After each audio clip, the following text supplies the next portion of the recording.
There's another client that I had many years ago, and he had a horrible situation where he had some behaviors that were, sadomasochistic, and he was very worried about what would happen with his child in custody. Except that the only person who suffered during these experiences that he had was him. He was never violent to anybody. He was never sadistic to anybody. It was all masochism. And he had had a horrible childhood. So when I sent him to the attorney that I recommended for him, I had to teach him very carefully how to talk about this problem because his wife knew all about it. And he had to be very careful about what he did say and what he didn't say, because A, attorneys don't have to take you on as clients. Beware of the attorney who needs you. Beware. Secondly, they don't have 5,600 examples of cases like yours and what the success options were. I have a lot more of these kinds of, outside the box, very difficult, very troublesome cases, because that's the people that come to me. If they just need somebody to give them a quickie divorce, they don't need to come to me. They can do it online, or they can just go to a basic divorce attorney. So I get a lot of very unusual cases, and I love that. I'm thrilled. So he learned from me what to say. He learned from me what not to say. He motivated the attorney to take him on. They took him on. He got a beautiful outcome, and it worked out perfectly for him and for his child, and even for the woman who's his former spouse. Lovely. What a feeling of accomplishment to be able to help people for their life. I know, I love it. Thank you. I love it. His passion for doing this. It's really great. Now, let's explore what about an even more urgent relationship with a doctor? How do you really teach your clients to get what they want from a doctor? Well, I have a friend in Santa Barbara who was having a horrible problem some years ago after she had cataract surgery. And she was going crazy. She had the crystal lenses, and she had so many light halos that she couldn't drive at night. She was just going out of her mind, and she couldn't see properly. They gave her a prescription for glasses, but then in like a week her eyes changed and the prescription didn't work, and she was so freaked out that she just wasn't able to handle it. And she's a longtime friend, so I said I would go to the doctor and I would go to the surgeon with her. So instead of my teaching her what to do when there was an urgency, I just went, and I went as her advocate. And what I observed was she was unable to speak about her needs. That was the first thing I saw. She was only able to complain. She wasn't able to give the doctor information, clear, concise phrases of information. The guy was like, you could see, he's a surgeon, he didn't have time for this. So he was very frustrated, and I just jumped in and I said, as her advocate, let me just explain exactly what she needs. So that turned the whole conversation into a positive one. And we were out of there in 15 minutes. He solved it perfectly. He said to her, well, you're going to come in every 2 weeks, we're going to check your vision, you're going to make an arrangement with some eyeglass place to change your prescription cheaply and regularly until they stabilize, and that's the end of that. It will work. So she went to Costco. She made a deal with the eye doctor there, and so she, for a while, had to have her lenses changed every 2 weeks. She saw perfectly, and I also got her some recommendation of something to put over her glasses at night to cut the fog. It was like those yellow things that you put over, yellow glasses, and she was fine. Perfect. You stayed right with the facts. Yeah, that's all. Yes. There you go. Perfect story. Now, I'm curious what you picked out for our clip this evening. So I think you will really enjoy this, because this is more about how to get what you want and how to get what you need. And Gigi and I hope you enjoy it, because it's a video of us. I mean, when you're young, of course you want to have fun. And you want to have fun in such a way that it doesn't leave permanent damage and your liver or your kidneys or some other part of your body, right? And then as you get older, it's even more important to take care of yourself. And when I speak about getting older and take care, I don't mean so much the physical part as the immune system, detoxification, which is so crucial. So at every age that we enter, there's a different kind of intelligent life. And we have to be up to date, and we have to really focus on it, make intelligent choices. Well, thank you. How very sensible, of course. Wonderful. Well, so now I'm curious, how does whole brain function support us to have the longest and most healthy life? And what happens if we really don't have that full brain functioning? Yes, this is really crucial, because this is what I speak to almost every single client about when they first work with me. And I was explaining that to somebody just today, and I was explaining that to her boyfriend just last night, that every problem that they're describing in their family dynamic can be traced back to someone needing more whole brain function. So Fred, if you would put that map up for just a moment, thank you so much. So if someone is missing some of the rational self, then they're not logically analyzing information and data and dollars and numbers, and they make perhaps some very poor choices about health or about legal situations or both, because they're not practical enough. They're not logical enough. If the person makes very poor choices in the green section, the safekeeping self, then they're just not being safe enough. They may be risky decisions that don't pay off, and some risky decisions you can't afford to have. Lower right, if people are missing that, then they're not caring about other people's feelings. They end up alone and not wanting to be alone.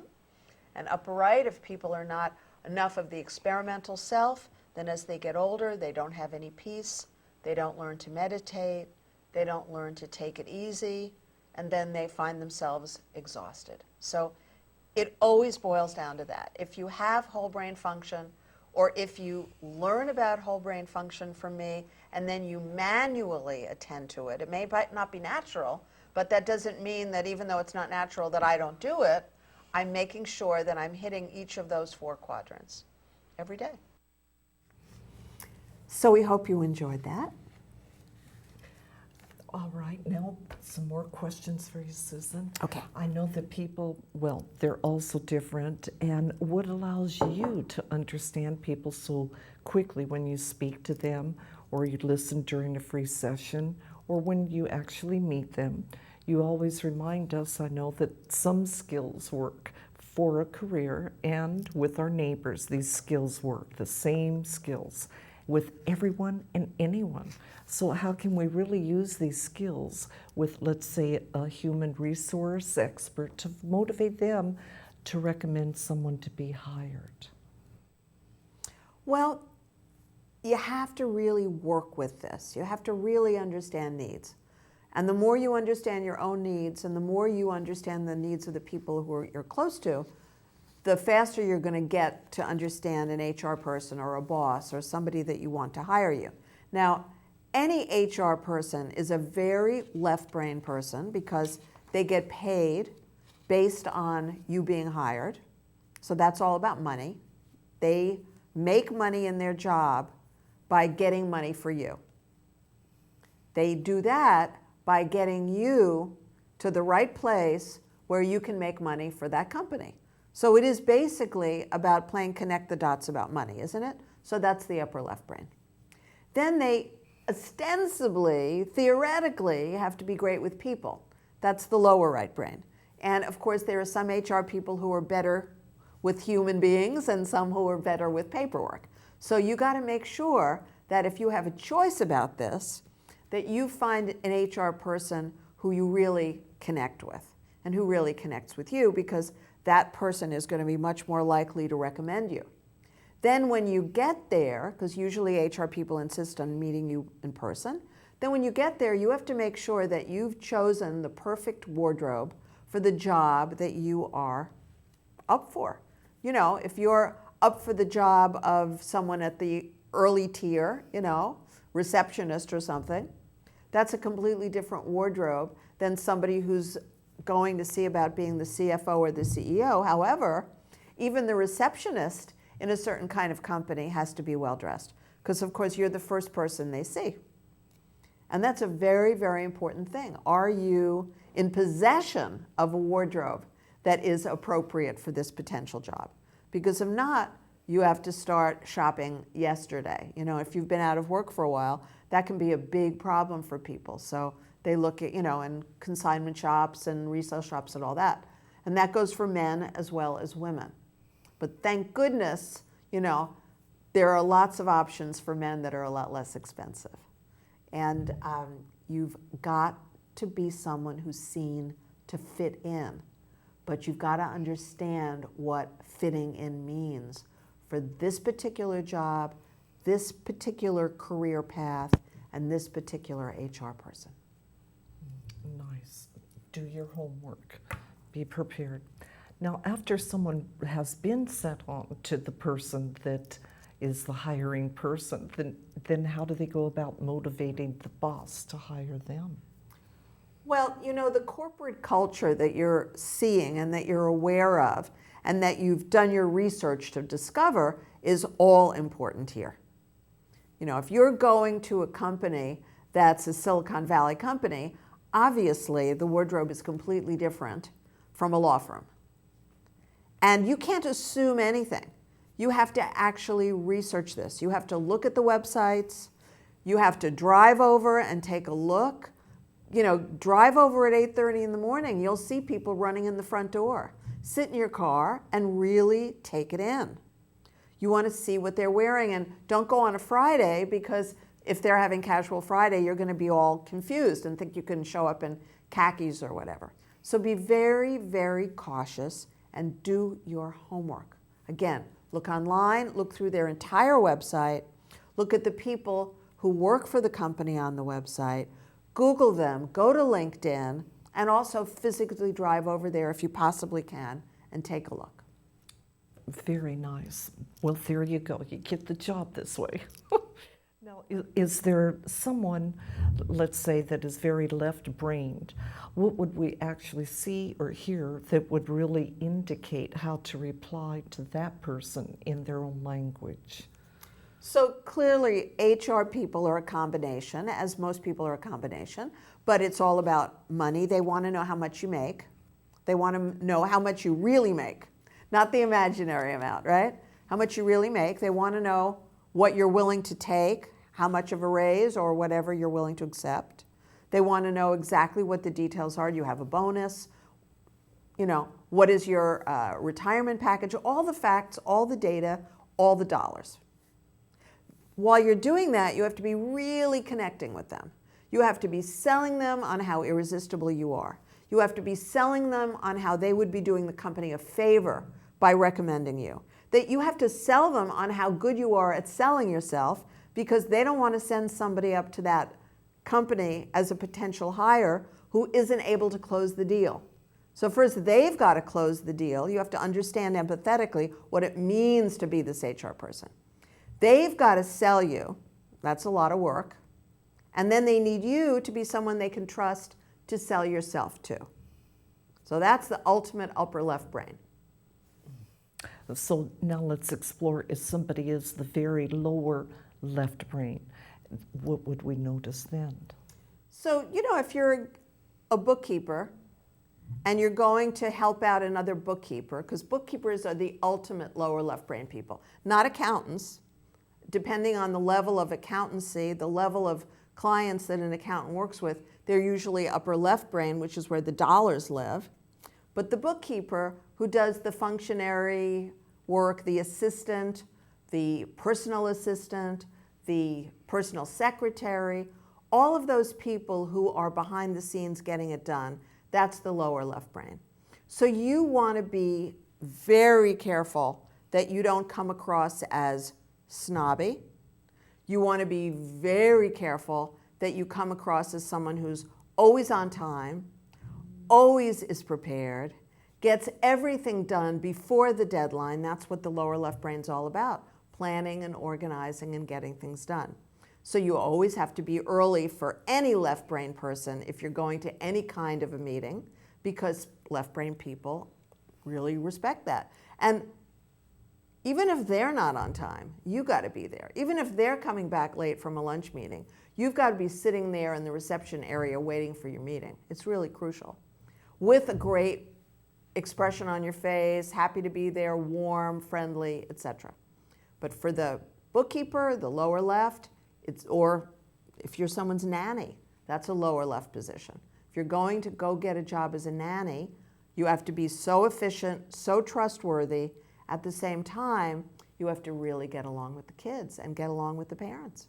So it's the relationship plus dependability. Nice. Now, what about somebody who is the lower right brain? And I'm guessing that that would be easy because they're very easy to communicate with.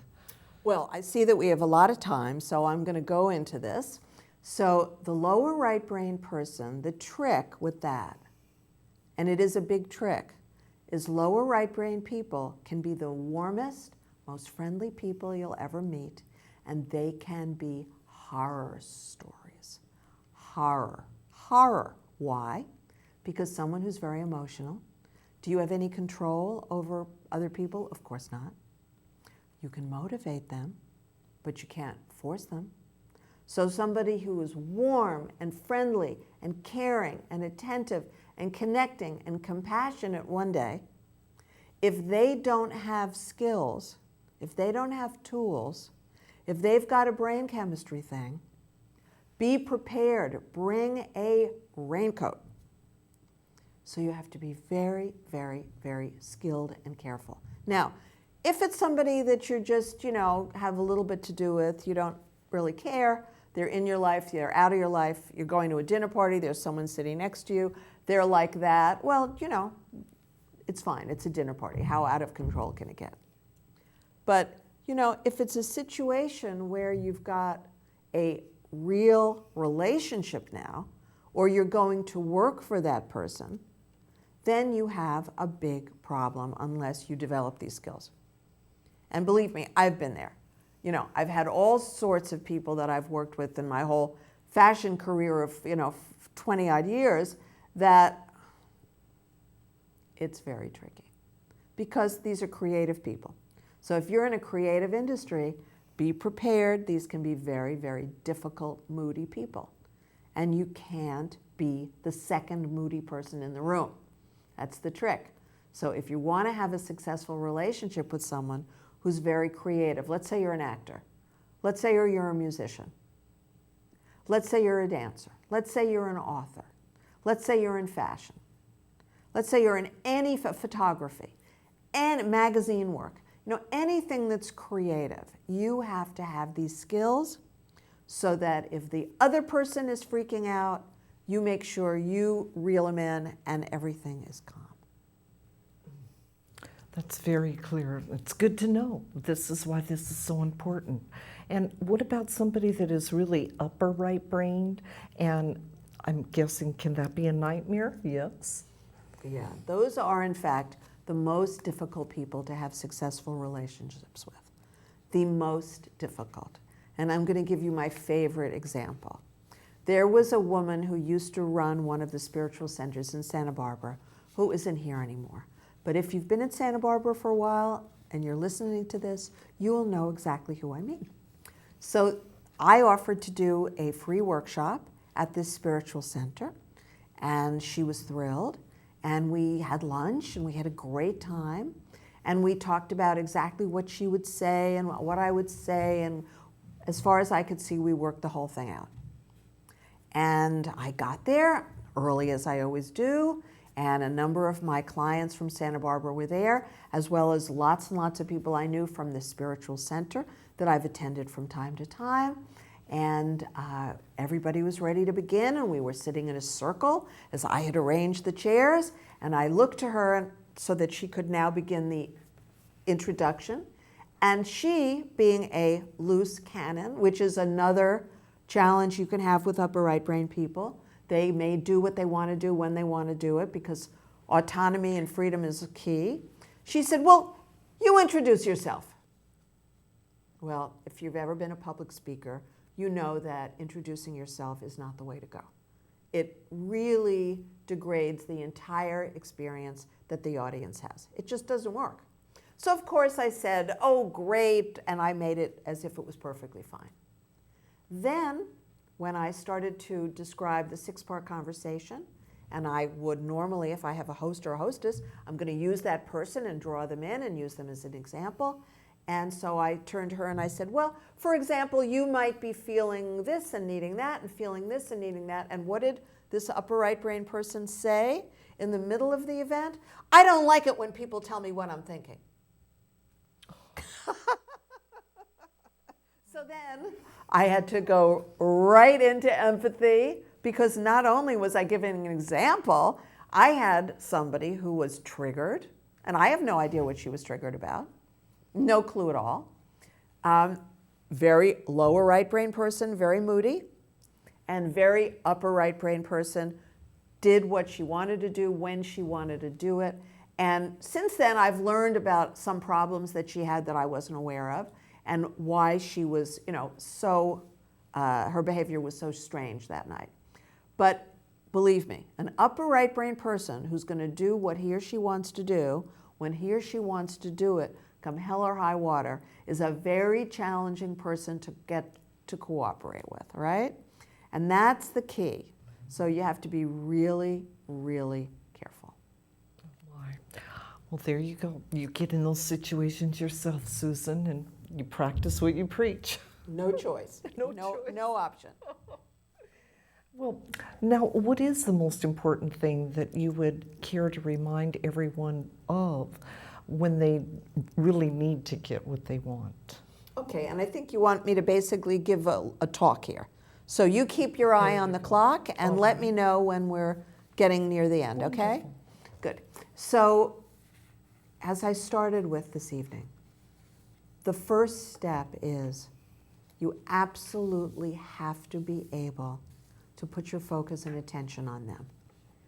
If you want to get what you want, whether it's you want your attorney to do what you need and win your case, you want your doctor to give you better medical care or the best medical care so that you're perfectly healthy, you want your neighbor to turn down the TV or the music late at night, you want your partner in business to hold up his or her end so that the business is successful, you want your partner or your spouse at home to be the loving, passionate, joyous, cooperative, monogamous, or whatever partner that you've always been looking for, right? That's pretty much handles it. Yeah. So you have to know how to calm them down, connect to them, and meet their needs. There is no way this is going to happen otherwise. So whether we're talking about understanding Herrmann brain dominance and really getting that these 4 different types that I'm describing don't mean that you're only one of them, that this is like a deck of cards. You may be upper left, lower right. You may be upper left, upper right, lower right, whatever the combination is. You can make a lot of combinations out of this. Interestingly, people may be very skilled at planning and organizing lower left, but have no idea how to make safe choices about money, because that's part of another quadrant. It's very tricky. You have to really master this. This is not like I've driven a car, so now I'm going to be in the Indy 500. This is not like I've taken a couple of photos in my life, now I'm going to direct a movie.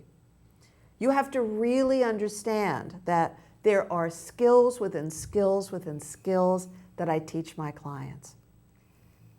And once you learn this, if you practice it, you've got this for life.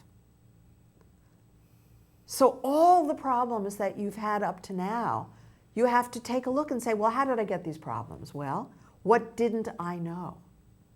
What didn't I know when I married a husband who was financially desperate and would have done anything to get the money that I used to have? What didn't I know when I offered a 50% business interest to my first husband, in spite of the fact that he didn't have 50% of the skills? In fact, he was brand new to the fashion industry, and I had been in it for years. What didn't I know? A lot. I didn't know a lot. And we can't live long enough to learn from our own mistakes, as my father used to say. So you've got to get very clear about what your needs are. Please send me an email. I will send you the 3 sheets with the instructions how to learn about your needs. You've got to understand the people in your life and what their needs are. Again, if you want them in your life, you're going to have to learn how to meet their needs. If you don't want them in your life, you don't have to care about their needs, and get rid of them quickly. And do it fast, and do it without any blood in the streets. So some people come to me just because they need to learn how to get rid of somebody really quickly. How to get rid of a spouse quickly is a skill that is even more valuable than how to get married to them in the first place, right? Because as with many things, like with a Venus flytrap, you can get in, but then good luck trying to get out. And that's really the key. And the same would be said about you, right? If you're a doll and you've got party manners and you meet them at a party and you're wonderful and you're the most charming person in the world, the problem that many, many women and men have with that kind of personality is what I call the 3-week rule. The 3-week rule, and this was just me, 3 weeks after I started dating a certain man, when I had already fallen for them hook, line, and sinker, then I found out exactly who they were and exactly who they weren't. And tragically, who they weren't became much more of a problem than who they were, because they were fabulous until you got a little bit deeper than this. So, 3 weeks is more than just skin deep. So they were fabulous until they didn't want to be fabulous anymore. And that's why the biggest decision you can make in your life, which is who your partner's going to be, you've got to spend a lot of time with them. And if your religion doesn't bar you from living with them, please do. For 1 year. And that's the big secret.